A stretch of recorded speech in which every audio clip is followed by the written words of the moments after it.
Okay, go. Alright, this help video is from chapter 15. It is about simple harmonic motion, or more specifically, it is about pendulums. And there are three different types of pendulums that you will have to know for this chapter.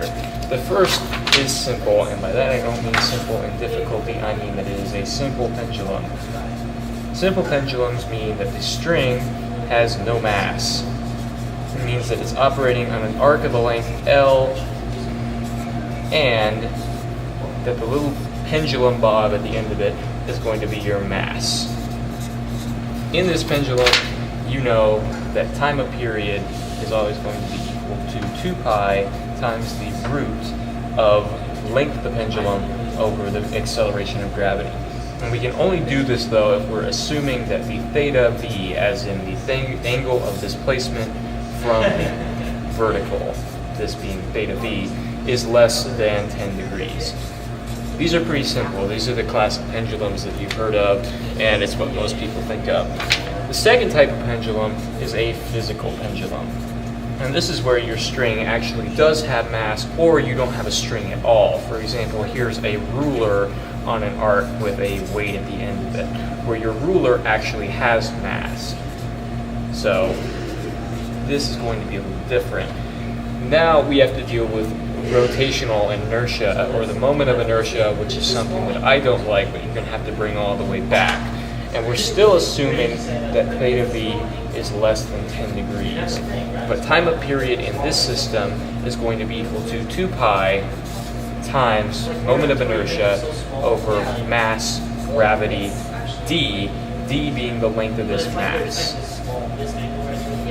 In this, you basically just change to the fact that you know that your string actually has rotational inertia and that you have to deal with that within the system. So physical pendulums, pretty simple too. Lastly, we have, you're going to have to pause there. Go. Alright, the third and last type of pendulum you'll be dealing with is a torsional pendulum. And this is a little bit new because it deals with a new variable, and that is kappa.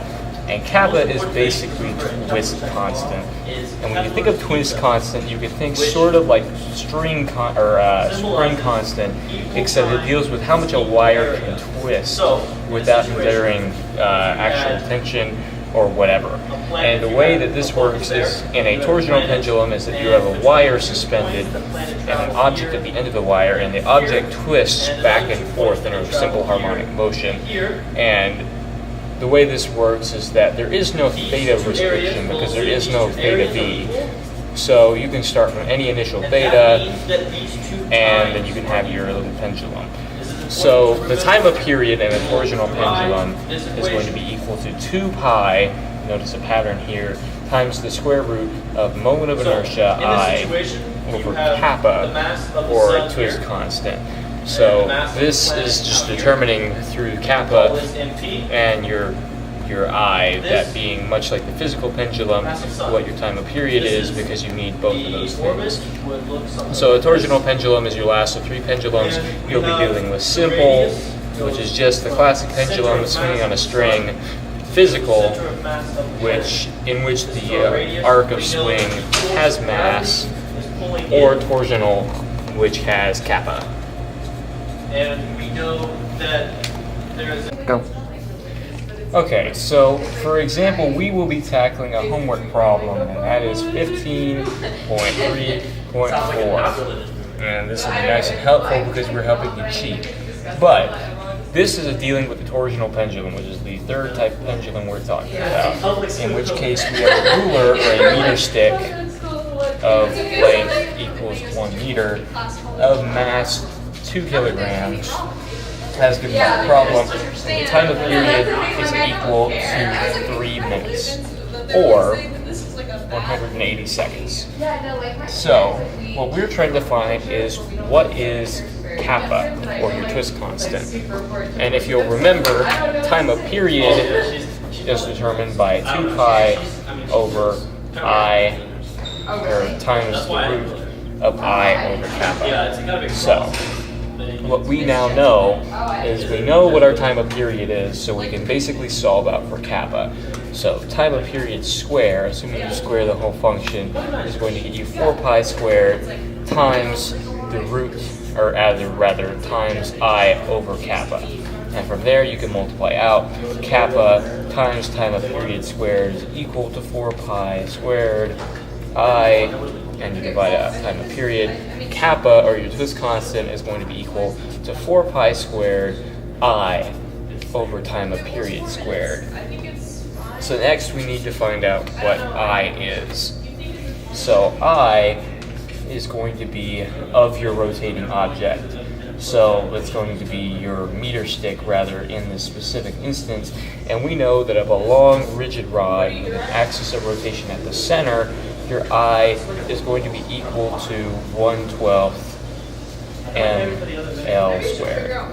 L in this case is equal to 1 meter. Your M is going to be equal to 2 kilograms. So I is going to be equal to 2/12 millimeters kilograms, or 1/6, which means that your I is 0.16777 forever kilograms per meter squared. So from there we can go back to our original equation, which is now kappa is equal to time of period, or rather 4 pi squared times I over time of period. So if you plug in for that, or time of period squared rather, you have kappa is equal to 4 pi squared times 1.67 over 180 seconds squared, and that'll give you a final answer of I of kappa is equal to 2.03 times 10 to the negative 4th Newton meters